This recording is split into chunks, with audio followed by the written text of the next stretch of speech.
Leo nitakufundisha mbinu 3 za kuomba na kujibiwa haraka kulingana na maandiko matakatifu ndani ya Biblia. Pengine umekuwa ukiomba kwa muda mrefu, hata masaa, lakini hupati matokeo. Leo ni siku yako ya kuelewa ukweli, na ukweli utauelewa. Ungana nami mpaka mwisho, kwa sababu tutakwenda moja kwa moja kwenye neno la Mungu. Zifuatazo ni mbinu 3 za kibiblia za kuomba na kujibiwa haraka. 1.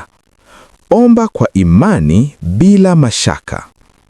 Biblia inaweka wazi kabisa kwamba imani ndio msingi wa maombi.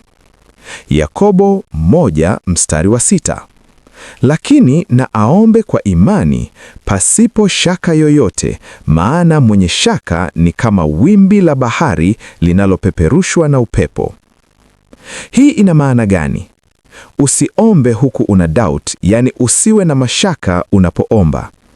Usiombe huku unasema labda haitatokea.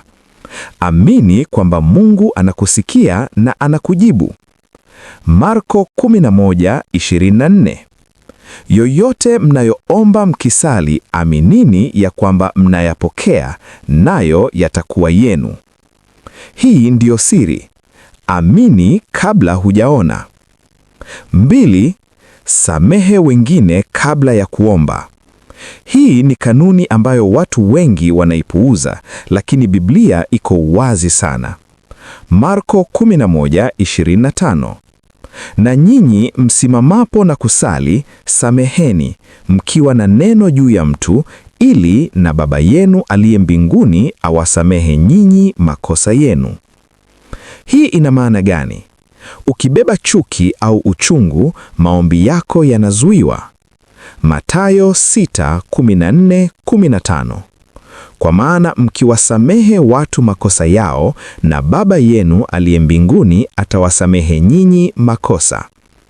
Samehe kwanza, ndipo mlango wa majibu unafunguka. 3. Omba kulingana na mapenzi ya Mungu. Sio kila unachoomba Mungu atakupa, lazima kiwe ndani ya mapenzi yake. Yohana wa kwanza 5:14. Na huu ndio ujasiri tulionao kwake, ya kuwa tukiomba kitu sawasawa na mapenzi yake, atusikia. Hii ina maana gani?